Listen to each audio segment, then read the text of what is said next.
आइए देखते हैं त्रैमासिक परीक्षा कक्षा 11 की हिंदी सब्जेक्ट में क्या क्या आया था पिछले ईयर।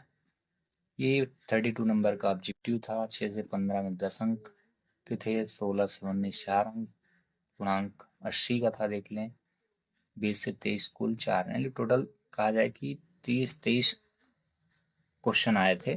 4 अंक का नंबर दिया था। 20 से 23 तक में 120 शब्द में इनको लिखना था। 6 से 23 तक सही प्रश्न, टोटल 23 क्वेश्चन थे। पहले ऑब्जेक्टिव देख लें आप, ये करके हैं, ठीक है, 5-6 तक है। फिर यहाँ पे आप खालिस्तान देख लें, मीरा प्यार आदि वगैरह ये सारी चीज़ें आई हैं। फिर क्वेश्चन नंबर 3 पे ये देखें, फिर मैच द कॉलम आया। देखिए यहाँ पे जो है साथ ही दिया इधर, लेकिन इधर कितना सारा कंफ्यूजन पैदा करने के लिए दिया है। देखो आपको अच्छे से पढ़ना पड़ेगा, ठीक है। अब आगे आते हैं। एक वाक्य में उत्तर लिखिए, मानव शरीर का निर्माण किन 5 तत्वों से मिलकर बना है, ठीक ना। आप हिंदी पढ़ के इनके आंसर आप सर्च कर लें, otherwise you can give me comment, then I will send all answers.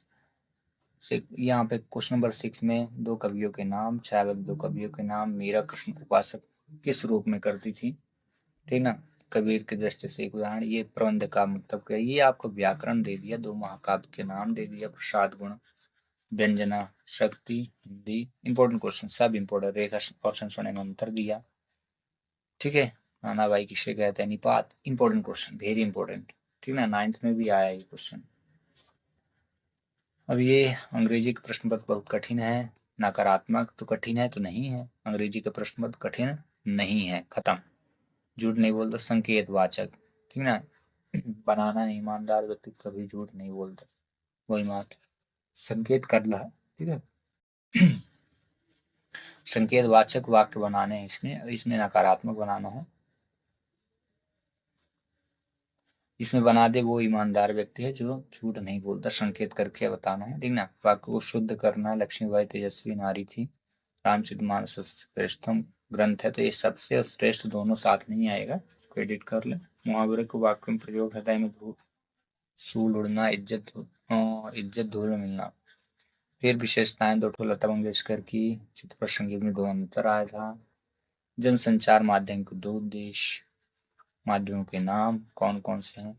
फिर यहाँ पे साहित्य परिचय देना, भाव पक्ष, कला पक्ष, साहित्य स्थान, एक रचना प्रेमचंद की और एक बाल मुकुंद, 2 में से किसी एक पर आपको साहित्य परिचय, 2 रचनाएं, भाषा शैली, साहित्य में स्थान।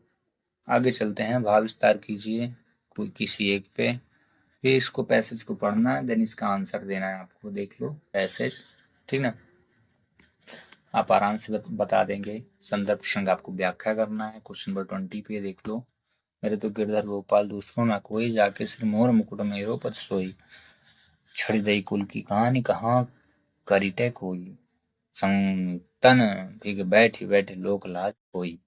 मीराबाई जी अपने कविता के माध्यम से बता रही हैं।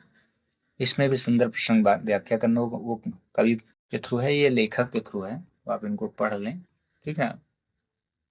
अब आते हैं 22 पे, आपके विद्यालय प्राचार्य स्थानांतरण पत्र यानी SLC जो आप पढ़ते हैं इंग्लिश में, आवेदन पत्र लिखना है। 11वीं की पढ़ाई अपने चाचा जी के यहाँ रह के करना है, ठीक है, इसलिए। फिर अगला, अथवा पत्र लिखना है, संतुलित भोजन ग्रहण करने के विषय में जानकारी प्रदान करना है। शासकीय आवासीय खेलकूद विद्यालय सीहोर में अध्ययन कर रहे हैं, ठीक है। और लास्ट में आता है, रूपरेखा बनाकर 150 शब्दों में आपको निबंध लिखना है। जीवन में अनुशासन का महत्व, मेरा प्रशिक्षक, शिक्षा के क्षेत्र में कंप्यूटर की उपयोगिता, अंतःकक्षीय खेलों का व्यक्तित्व विकास में योगदान, और मेरा यादगार रेल यात्रा, मेरा नहीं मेरी, ठीक है। इन किसी टॉपिक को उठाइए और जी भर के इनके बारे में लिख डालिए। इस प्रकार ये पिछले साल